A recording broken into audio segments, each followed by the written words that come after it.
I know the timing. Come on.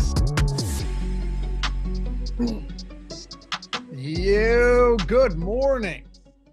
Welcome into the Stochastic NBA Strategy Show presented by Prize Picks. I'm Dave Loughran at Lafayette_D on Twitter, joined by Greg Ehrenberg today, filling in for Josh Engelman on a little Thursday, sitting in the Engelman seat today for a Thursday strategy show. So some people may be glad about that, Greg, that it possibly will not go off the rails nearly as much as it usually does. How you doing, man?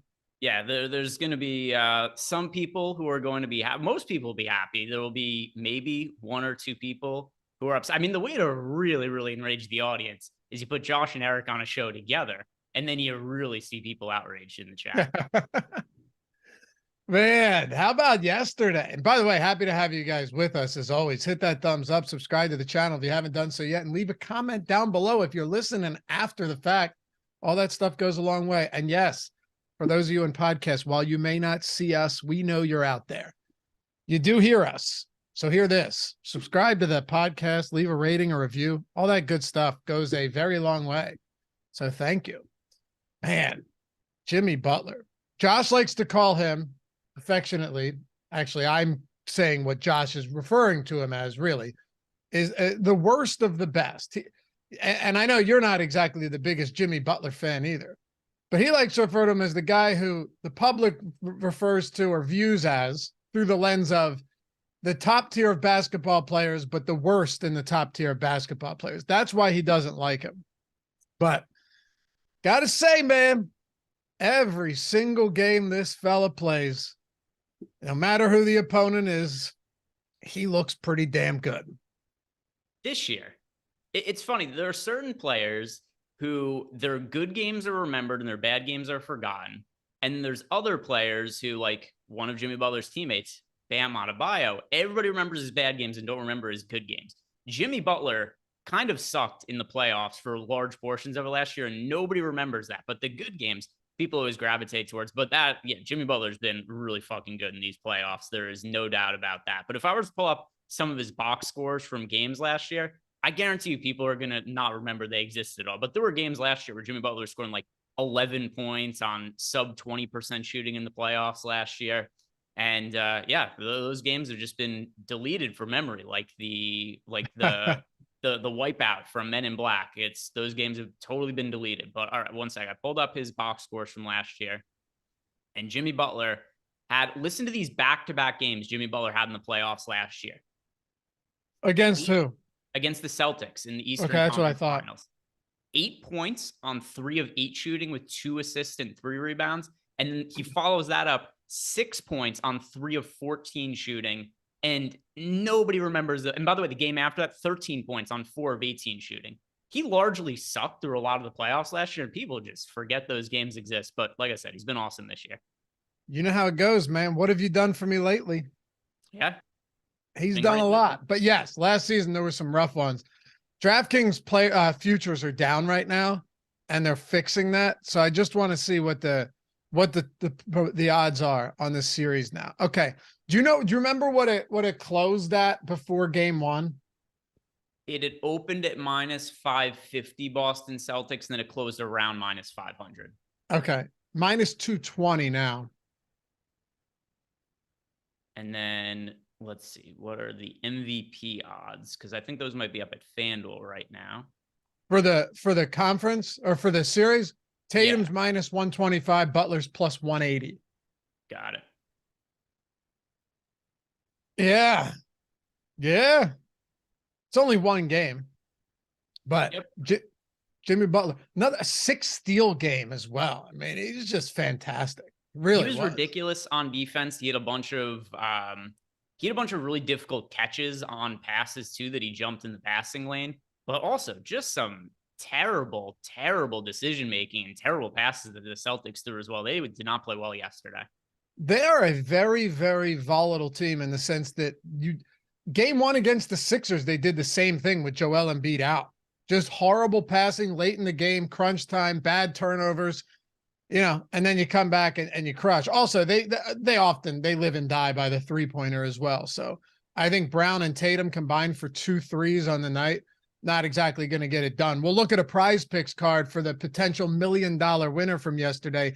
He may have had some of those props in there. We'll see about that. The guy prior to that on Tuesday night ended up going for 80K on prize picks, Craig. He went 5 of 6. Not bad. Not bad. Has anybody won the $1 million yet?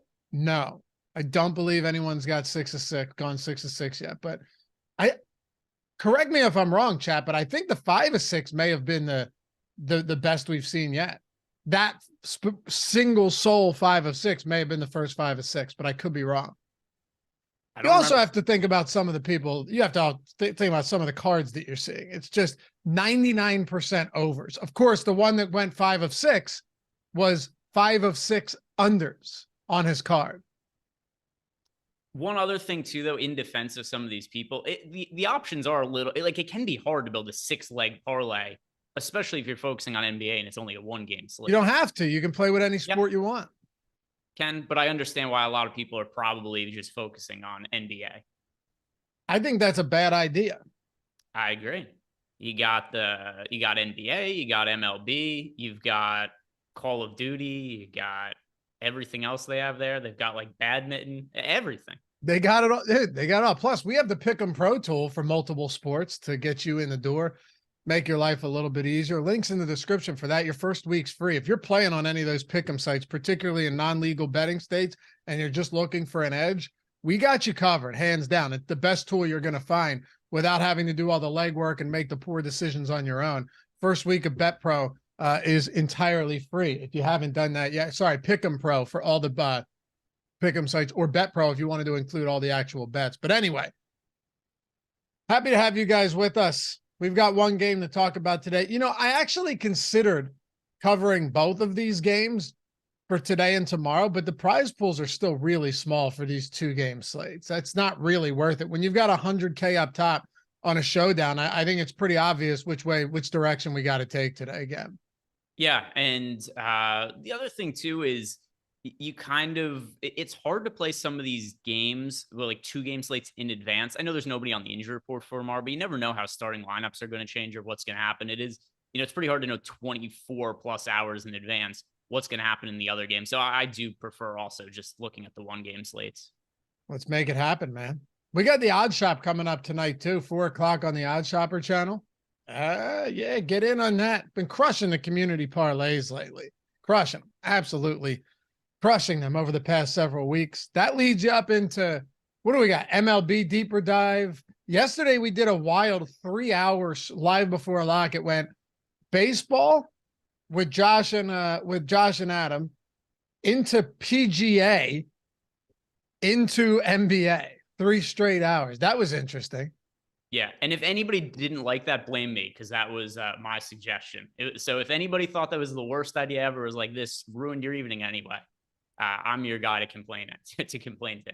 I'll let you know what I think of it once I see the numbers compared to the other ones. Fair.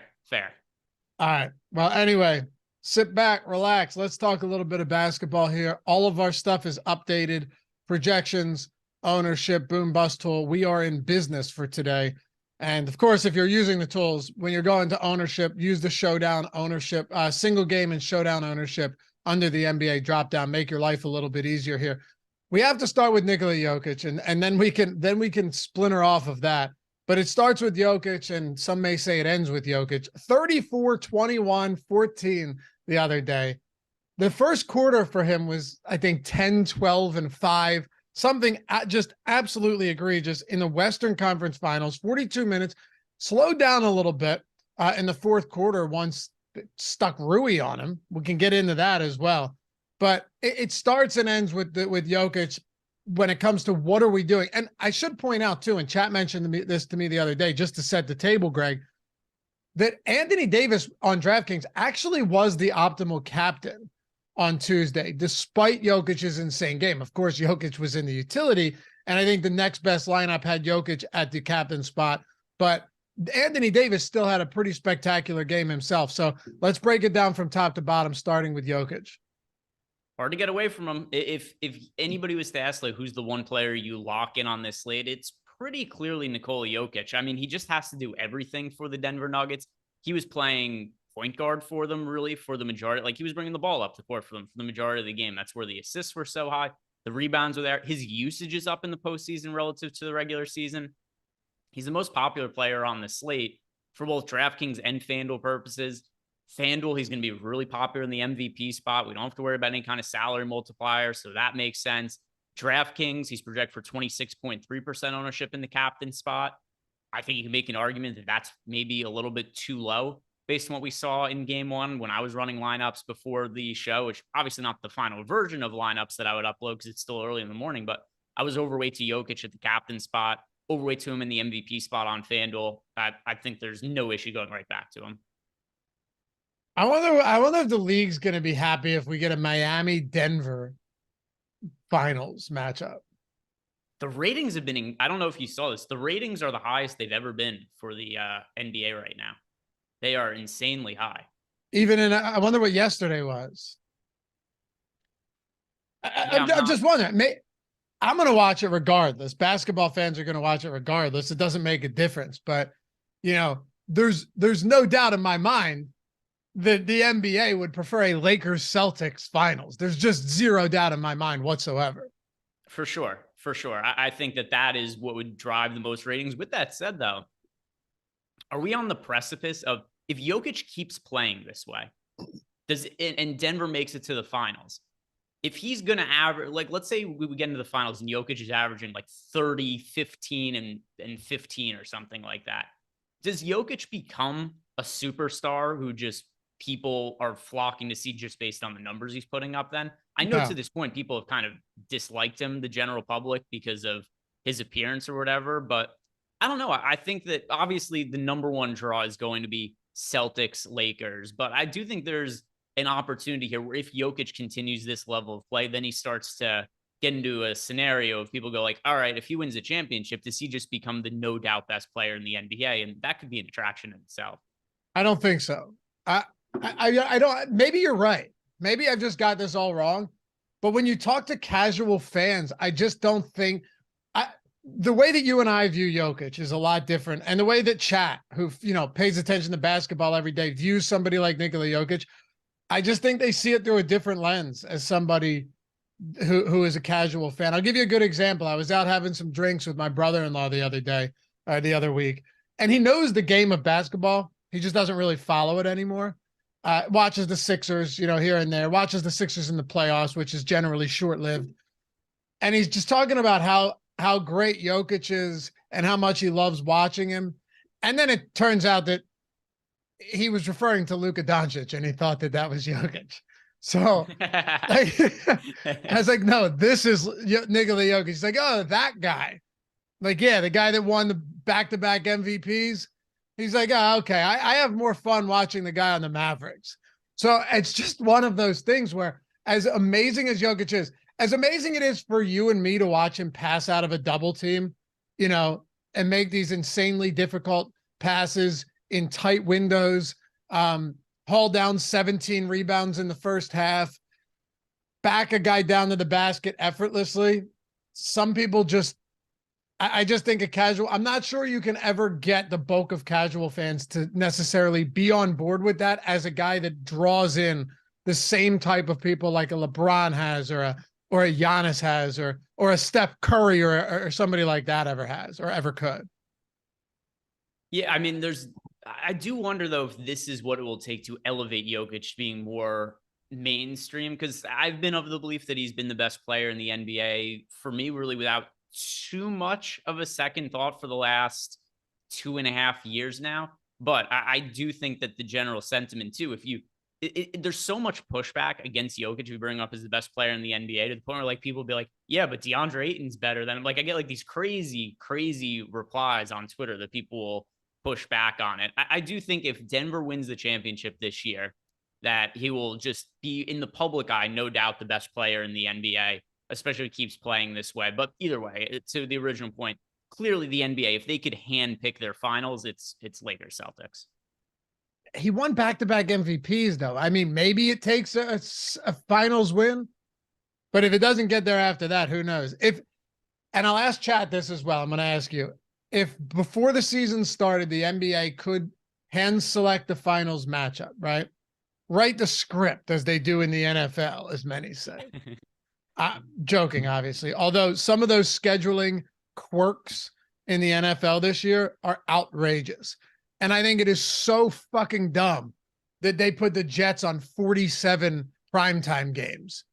Did they not learn from the Denver Broncos that like just grabbing a marquee quarterback on a different team? Maybe it's not going to go according to plan. And now we have to sit through this crap every single week. Anyway, I digress. If they could hand select a matchup for the finals prior to the season beginning, who would it have been? Knicks and Lakers. Yeah, you think Knicks and Lakers? Yeah, if they could have picked anybody, just the Knicks being in the finals again, that would have been such a big deal. Yeah, all right.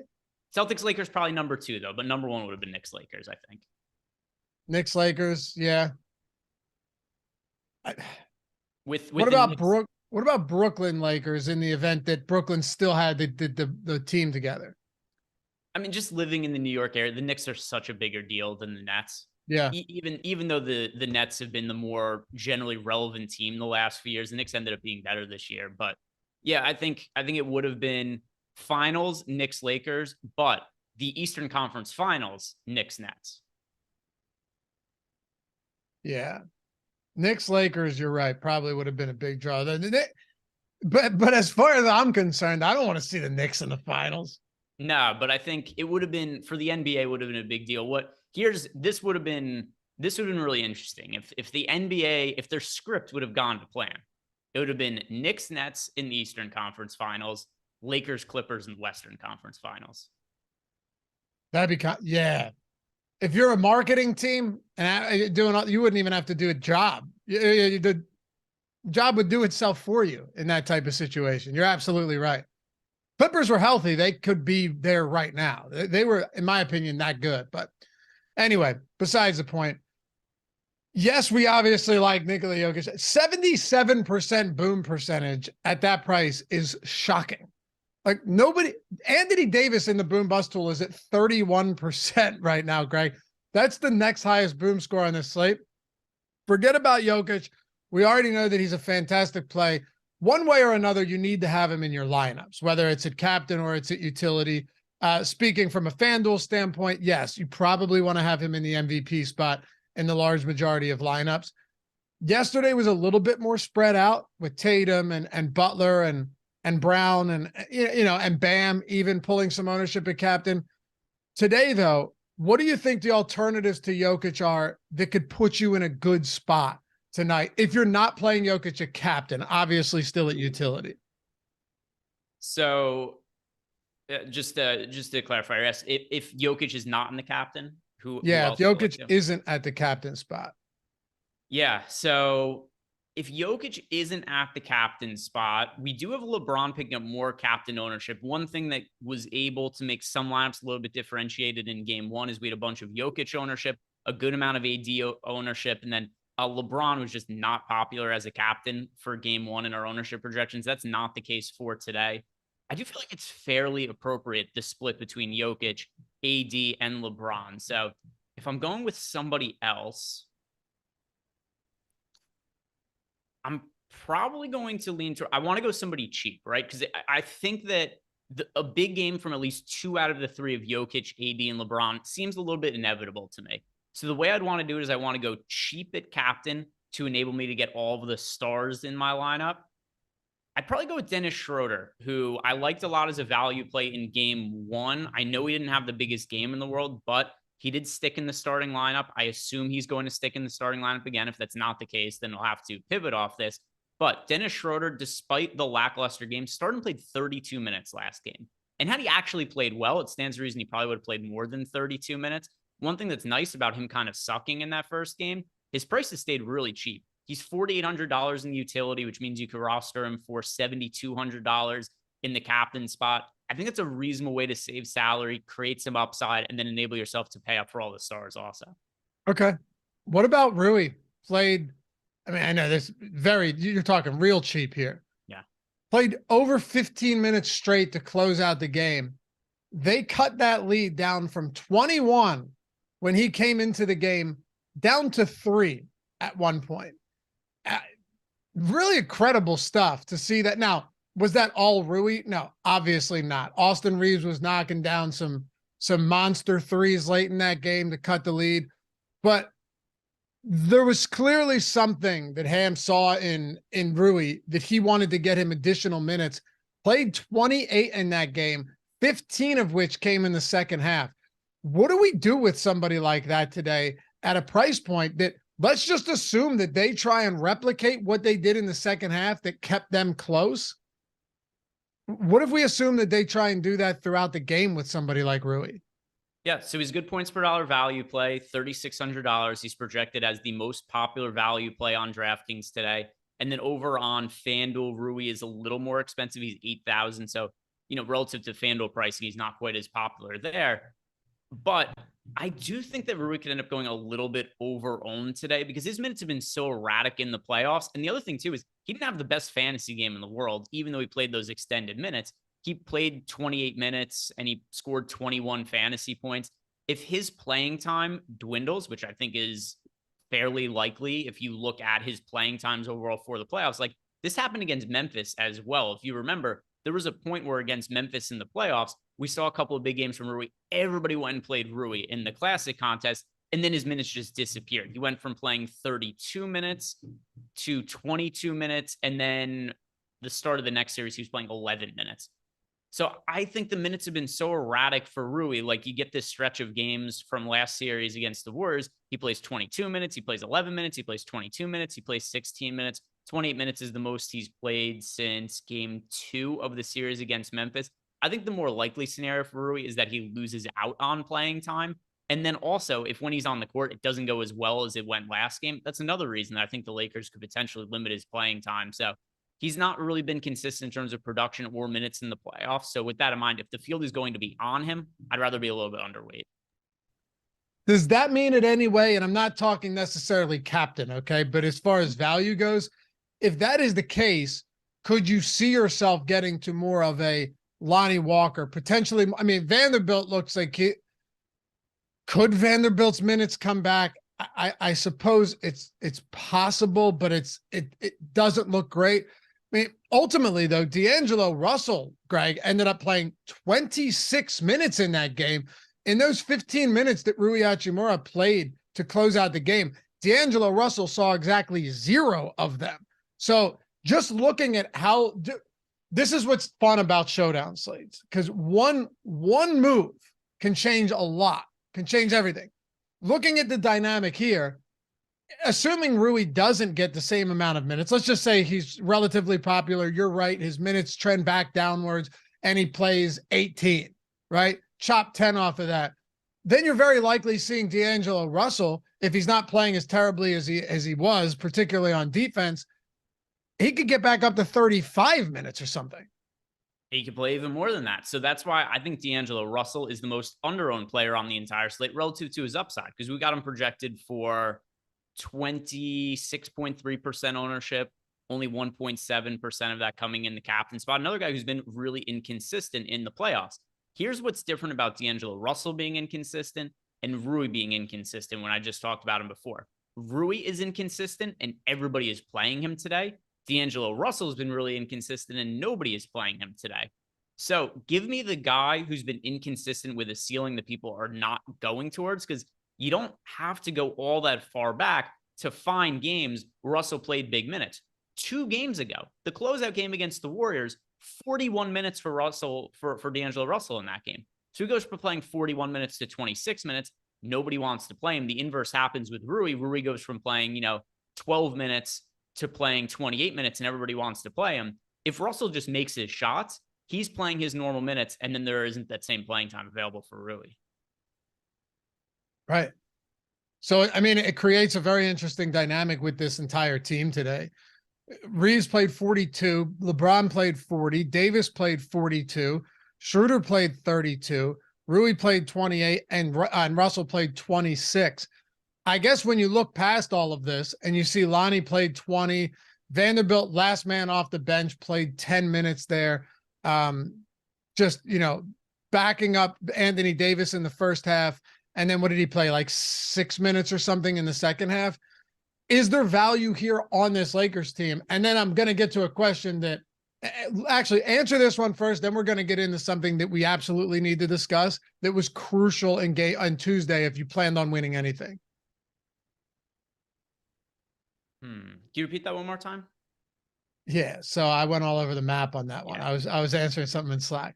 I'm saying, is there anything of value right now on the Lakers guys that were in the rotation last game that we haven't talked about, right? That might be volatile. Yeah. I apologize. Just phrase that terribly. Is there anything there? What I said after that was, and then after you answer that, this is where I screwed up. I'm going to ask you a question about something we talked about on Tuesday that would have been pivotal to winning or losing on that slate. So two-part, do that first, and then we will proceed. Okay. So I'm sitting there, I'm thinking like, what the hell did we talk about Tuesday? And I'm trying to recall. I'm like, I've got nothing here. I can't remember everything we talked about on Tuesday, but my fault. I got you. I do feel like we've run through most of the Lakers rotation at this point. I do think that Austin Reeves in the mid-range, I'm kind of surprised he's not more popular, just because it's not just that he had the big game last time out, but he's pretty consistently been playing big minutes and playing well. So I think that Austin Reeves may be a little bit overlooked in the mid-range. He played 42 minutes last game. The game before he played 39, and pretty consistent what we've been seeing from Austin Reeves in competitive playoff games, about 40. So picking up some ownership in the mid-range, but I think could stand to be maybe a little bit more popular. All right, so here's what I wanted to ask you. On Tuesday, you and I actually did Live Before Lock on Tuesday, right? Josh and I did the strategy show, and it turned out that the optimal lineup, in fact, did have a 0. And that was one of the big questions. You have a lot of people, too, that come into these shows that are maybe relatively new to Showdown slates, or they're not new to Showdown, but they're new to Playoff Showdown, which is wildly different than regular season, because in the postseason, you're getting starters, sometimes every starter playing 38 to 42 minutes. So it ended up being necessary that you were playing lineups that were running guys out there like a Beasley or somebody that could take a 0. And if they do, guess what? It could still win. Particularly with that Anthony Davis and Jokic game, you certainly needed both of them. Do you think we have to go back to a similar approach today with this same game we talked about on Tuesday, where you bite the bullet and you go, it doesn't feel right. I get it in my head. I hate playing somebody that probably doesn't see the floor, and if he does, might only play 4 minutes, but I might just have to go back to that. So one thing that kind of helps me to say that you don't have to is that Christian Brown is only 2,000 and he played 12 minutes in the last game. If Christian Brown was like 3,200 or 3,400, I would say that maybe we want to go back to it. There's a path where it ends up being optimal, but there are enough cheap guys that are just in the rotation. Talk about Christian Brown played 12 minutes last game. Jeff Green played 18 minutes last game. Those guys are 3,000 and 2,000. That's cheap enough to where I don't think we're going to have to do that for this slate. Okay. Vanderbilt 26. That is really cheap for a guy who was at least seeing some minutes earlier in the postseason. Mate, what do you think the odds are? Just off the top of your head, that somebody like Jared Vanderbilt ends up getting back into the rotation in a meaningful way? And by meaningful, I'm not talking 30 minutes. I'm saying maybe, 20, 22 minutes for Vanderbilt again. Pretty low for Vanderbilt. It seems like the Lakers are kind of out on him in the playoffs now. We saw him starting for a little bit. Even as a starter, he wasn't playing extended minutes. And then the other thing too, like we just talked about Rui and how Rui was playing big minutes last game. So, it seems like Rui surpassed him in the rotation.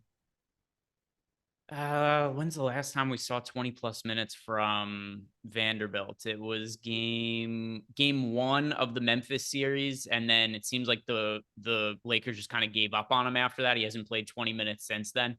I would consider it very unlikely. Ask me to put a percentage chance on it. It would have to be a blowout scenario. It would have to be a super high foul trouble scenario. Like Anthony Davis picks up 2 or 3 fouls in the first quarter. Then maybe you get Rui comes in and struggles. I would say it's like a sub 5% outcome. We should take a look at some lineups too. We should pull up Fantasy Cruncher and see what some of these lineups look like as well. Not sure if you've done that yet, but it would be interesting to do, because I'm just looking at it now going, all right, plug Jokic and Anthony Davis in there. Jokic a captain, just for the sake of argument here. Jamal Murray. Then it leaves you with $3,366 per player over the remaining three. So it gets pretty tough. Now you do have Lonnie Walker, who we saw in that last series with a couple big spots, played 28, 27 minutes in games 4 and 5, only 14 in game 6. So yeah, all over the map, a little bit of volatility there, played 24 minutes in game 2. But then you have so many other guys that are in this. Jeff Green, you mentioned, Lonnie Walker, Jared Vanderbilt, Christian Brown, 2,000. So you do have the guys that are north of 1K.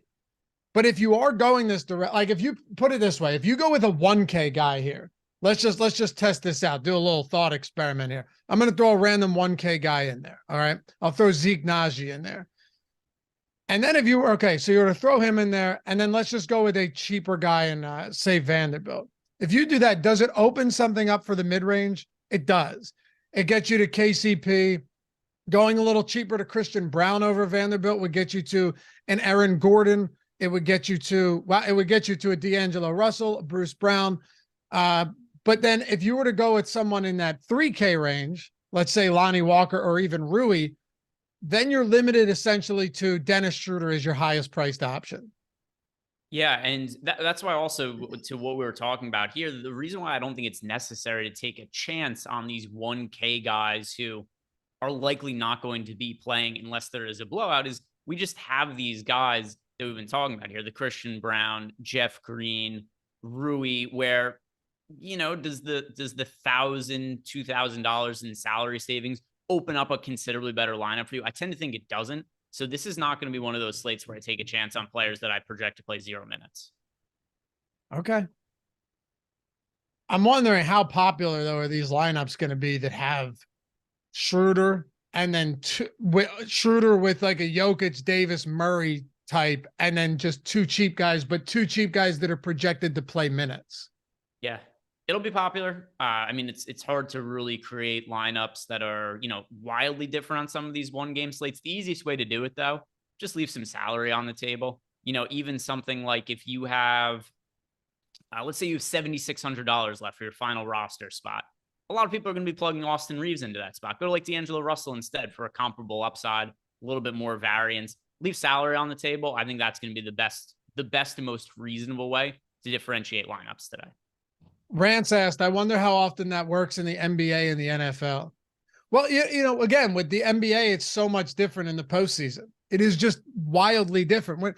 If you're doing regular season showdown slates for the NBA, God knows why you'd want to do that.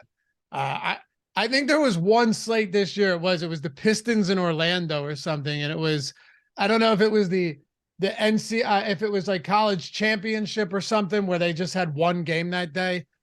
And it was a horrible matchup, but you're not often seeking out showdown slates in the regular season. If you are, though, a lot of these teams are going 10 deep, and the starters are playing anywhere from 30 to 37 minutes. This is different. You're getting so many minutes, the condensed rotations, short benches. It's a lot different. How often does it happen in the NFL? I don't know. I would say not often, Greg, because you have so many occurrences where you just have a very cheap guy that could go for 3 yards and a touchdown, or just odd spots where there's always, unless I'm misremembering. I don't often. I play a lot of showdown for NFL. I don't really remember seeing a ton of zeros pop up in optimal lineups for the NFL. It almost never happens, especially because the rosters are so big and there's so much dumb shit that happens in primetime football games. Like, how often is it like, oh, look, the third string tight end who's 0.2% owned recovered a fumble in the end zone for a touchdown, and now he's optimal. That seems to happen on a lot of NFL showdown slates where there's a contrarian winner. It's not somebody who has 0 points. It's some player who's like 0.1, 0.3% owned that like randomly walks into a few fantasy points. Right. And in those type of games, it's usually just, a lot of, it might just be a kicker or defense that ends up. I remember the one guy won $1 million with, I think he had both defenses and both kickers in his lineup. Yep, I remember that. That was week 6. I remember the matchup too. Yeah, it was both kickers, both defenses, and then it was like 2 mid-range. He left like $8,000 in salary on the table. Do you remember the matchup?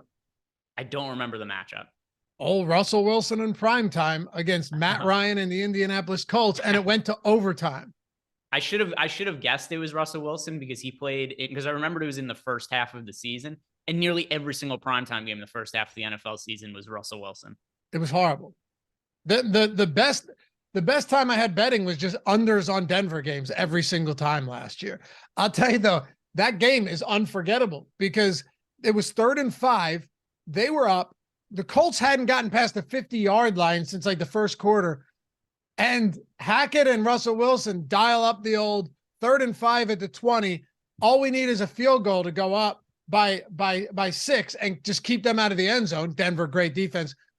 They take a shot at the end zone on 3rd and 5. And of course it was intercepted. The Colts come back to tie it with a field goal and then win the game. What a terrible game. But a guy won $1 million off of an insane build in that. So it happens. I guess the closest thing to a insane build in NBA playoffs would be to just go for the 0. Or are there any other captains that we haven't talked about that you think might be just insane enough to work? I mean, I mentioned Dennis Schroeder before, is projected for 4% ownership. I think you make a case for it. The lowest owned captain that I would personally be wanting to play on DraftKings that I probably will be playing later is D'Angelo Russell. Russell project for 1.7% ownership in the captain spot. There's just an obvious upside there. His odds of reaching that ceiling are not tremendously high, but there's an inevitable ceiling there that we've seen multiple times in the playoffs. So Russell 1.7% captain ownership, I definitely think is a viable path. Okay. I like it. What would need to happen in a spot like that with Jokic and Davis and LeBron? You know, good games, but not massive games. Cause it's hard to fathom Russell going out for 60, you know? Or the flip side is you get good games out of Jokic, AD, and LeBron. You need all of them in the lineup, and then you just need to be a little cheaper at the captain in some way. Right. That's essentially it. They all have either kind of good but not great games, or they all have great games, and you need all 3 of them with Russell in the captain spot. Can you make that? Can you make that work? Let's see. Oh, you can actually make that work easily with Russell and then Jokic, James, and wait. Yeah, it's doable. It's not going to be pretty though. People definitely aren't going to be doing it. All right, let's see. So if you put in, yeah, you have to play a 1K player essentially in this spot. Yeah. So, I mean, the other thing that you could do also is instead of playing LeBron and AD, you could play Jamal Murray instead of one of them. I like that better, I think. Yeah. So if you go Russell at captain, AD, Jokic, and Murray, then you have 29.50 for the remaining 2 spots. So if you put Christian Brown into one of them, then Rui or Lonnie. Yeah, then you get Jeff Green, Rui, or Lonnie for the final spot. I don't mind that either. Neither do I. Hey, D'Angelo Russell's been pitiful at times, but is it possible that he can just get hot and not cede his minutes to Rui and end up playing big minutes? Sure. Against Golden State that last game, he played 41. We've seen him play decent minutes in the postseason, but how much can you project him for here? 31 minutes is probably what you should be projecting Russell for. It's so hard to project his minutes, and it's the one thing too that I'm always a little bit at odds with when it comes to projections. There's such a wide range. You're going to apply one number to him, and you're most likely going to be wrong. He plays such wildly different minutes each game. If I pull up Russell in the playoffs, all right, so his minutes game by game. We've got Russell for his last. These are the last 3 games for D'Lo: 26 minutes, 41 minutes, 30 minutes. I mean, it's just so far all over the place. I know. I do agree. I think 30 minutes is totally reasonable, but he's probably not going to play 30 minutes. He's probably going to play. There's just a wide range of outcomes with his minutes, and that's kind of the volatility that I like for 1-game slates. So Prize Picks right now is doing everyone has a shot to win $1 million every day. And well, not everybody, but if you've entered this one lineup in the 6-pick flex play, I think only $5 minimum. Someone's getting randomly drawn each day to win potentially $1 million. Essentially what's going on is that Prize Picks gives you a 6-pick flex play card, okay, which is worth, $40-some thousand. given the multipliers. If 6 gets you to 1 million, 5 gets you to 80K, 4 gets you to 16,000, right? And now you've got to build something out. So each day on this show, we've been taking a look because Prize Picks is, we are partner with Prize Picks. You sign up for Prize Picks using our link in the description or in chat, and you're getting a free month of Stochastic Plus Platinum. It's $120 value. It's every single tool on our site. You'd be insane not to do it. You're also getting a first match deposit bonus up to $100. So you're doubling whatever your deposit is. Essentially, let's say you had $100, okay? And you want to max out the bonus, as you should if you can. If not, you only have 10, it's fine. You're still doubling that to 20. But let's say you have 100. You put 100 in Prize Picks. You use the link so we can track you because we want to give you the free month. Use all of our tools. Use the tools to win on Prize Picks on top of that. And on DraftKings, FanDuel, MMA, PGA, NBA, MLB, NHL, whatever sport it is that you want. We've got it for all of them. You don't even have to know the sport. You put 100 in. Now you've got 200. So that's an additional 100 you just got right there. Plus you get the Stochastic Plus Platinum for the entire month, including our premium Discord.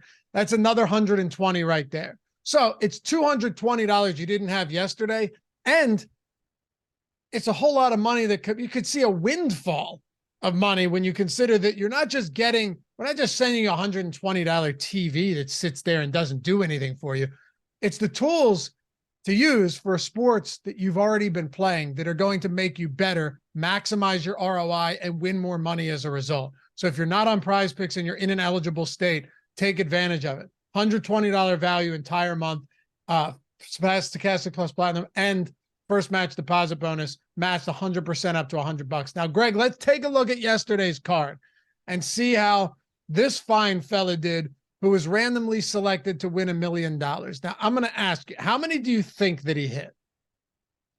Well, you already said 5 before, or was that the one from 2 days No, ago? that was 2 days ago. Oh, so yesterday then. All right, so I'm going to go based on your tone 2. Nailed it. All right, there we go. So he went 5 overs, 1 under. Jason Tatum and Jaylen Brown, 6+ threes combined, lost that. Gabe Vincent over 4 assists. This was our best bet in the Pick'em Pro Tool and the Bet Pro Tool, except it was under 4 and under 3.5. I grabbed that. We'll take that to the bank. He lost that. He had over 4. Kevin Love under 1.5 threes. His only under actually lost. Kevin Love had 2 threes. Kyle Lowry over 24 fantasy points. I believe that was a win. Marcus Smart over 14 points. He finished with 13. Max Strus over 16.5 points, rebounds, and assists. He had 18. So 2 of 6, nothing there. That's got to be one of the craziest sweats you'll ever have, though, right? Just 6 plays for $1 million on one single day, not against the field. And totally free to you. Like no risk. Just have to sign up for Prize Picks, enter a 6-leg flex parlay early in the day for a chance to potentially win $1 million. And yeah, so what I'm doing now, Lofty, I'm looking at some of our projections for today and trying to figure out where people might want to go based on the projections we have in our Pick'em Pro Tool for this slate. And one thing that stands out to me also, we have projections in here for hockey as well for you guys, baseball as well. We've got Prize Picks NBA, NHL, Prize Picks MLB.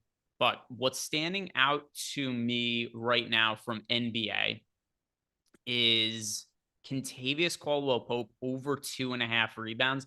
It's a really low number for KCP, and he's one of the guys who we could feel really good about the playing time of. So game 1, 36 minutes out of KCP. Game before that, he also played 36 minutes. Overall for the season, KCP averaged 2.8 rebounds per game, and now is in 31 minutes per game. If he was already averaging over this number when he was playing way less minutes, and now we're giving him 5-6 more minutes, stands to reason to me that he should be projected for north of 3 rebounds, and that's where we have him. We've got him projected for 3.1. I think over 2.5 is a good look. Love it. Also, use Josh's video. He was on like a 17-3 run or something last time he bragged about it on the show. So who knows how he did yesterday, but that's on the Odd Shopper channel. Take advantage, man. Link in the description and in chat. Free month, everything on our site. Everything. All of our tools.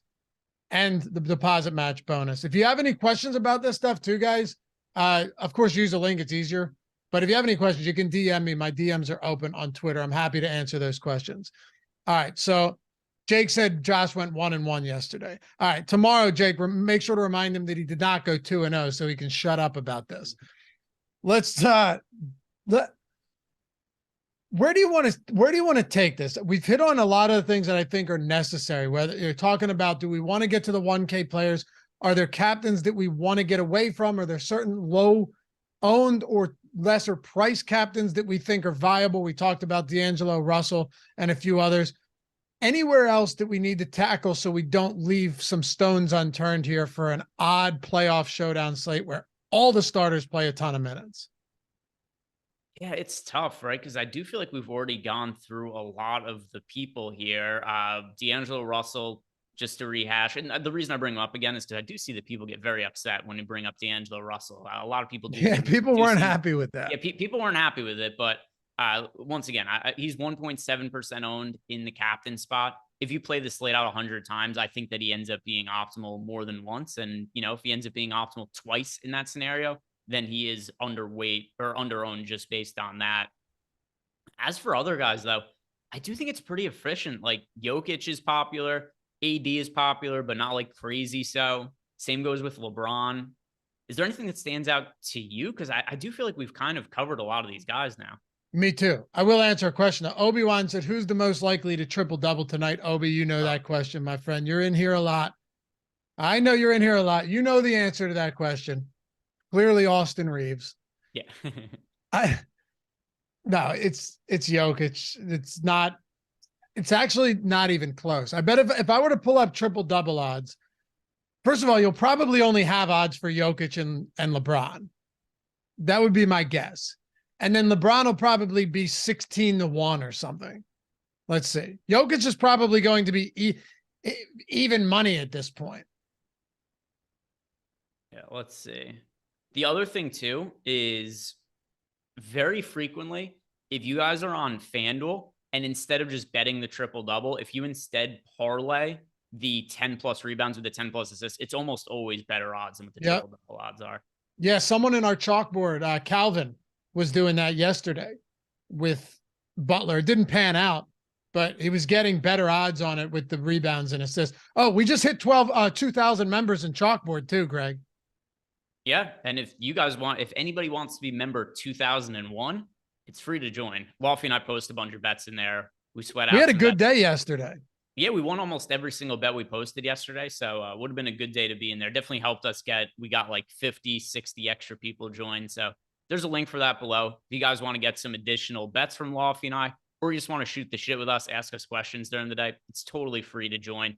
Free to download the app, free to get into our channel. Just click on the link below and follow it. And it's always free. It's not like a month from now we're going to spring something. It's always free. You're not going to see like other places. I hope you enjoyed it. Now pay us. No, that's not the case.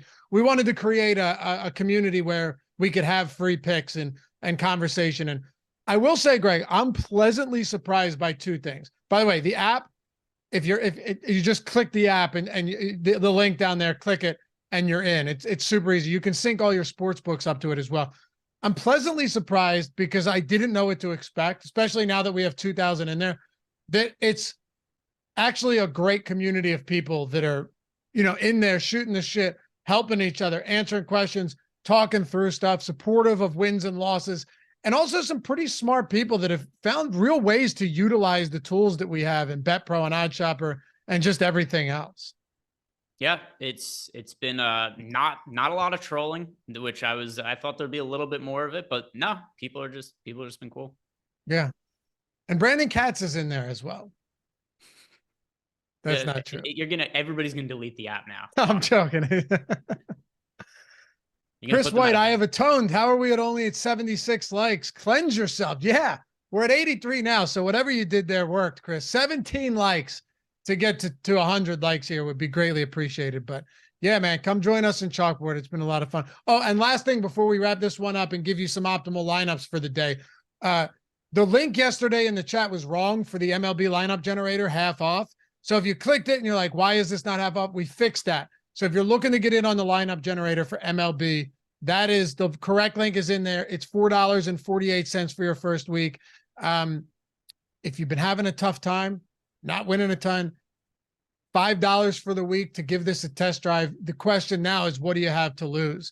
We're already throwing out all the bad lineups, only giving you the good ones. And you can set up any stack type you want. You can swap players. You can lock players in.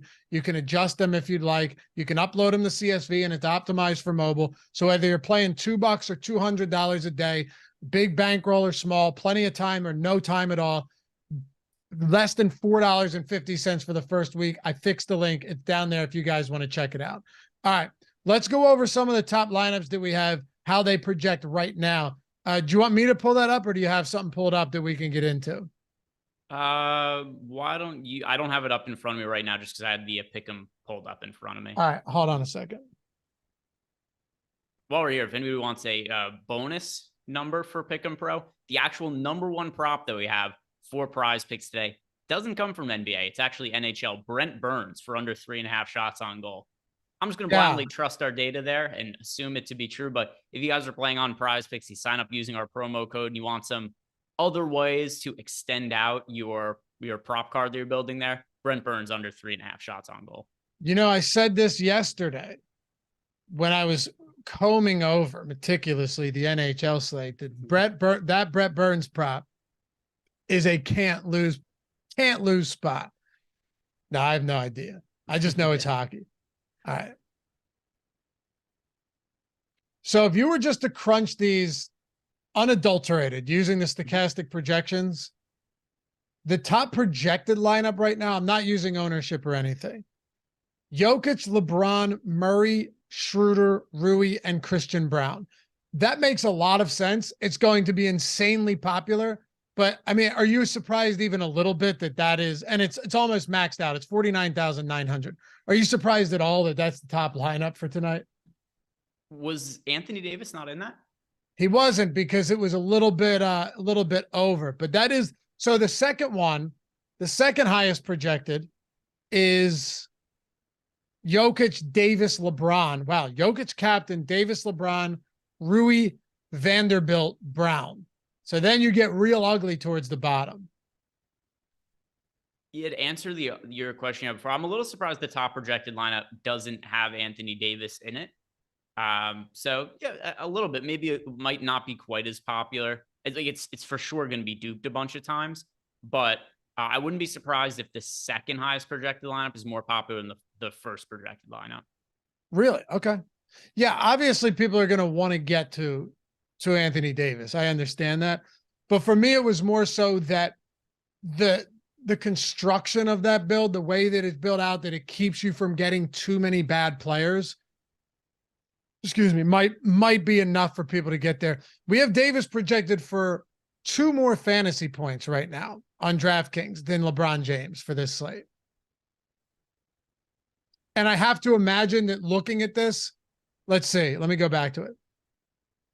The difference between Schroeder and Vanderbilt is certainly greater than the difference between LeBron and Anthony Davis. I know I'm fairly sure. I'm just looking over some lineups and potential builds. This is what I think is going to be the chalky. This is going to be the most duped lineup today. This is going to be, it doesn't have Jokic at captain, but it has all the guys in here that are going to be some of the most popular.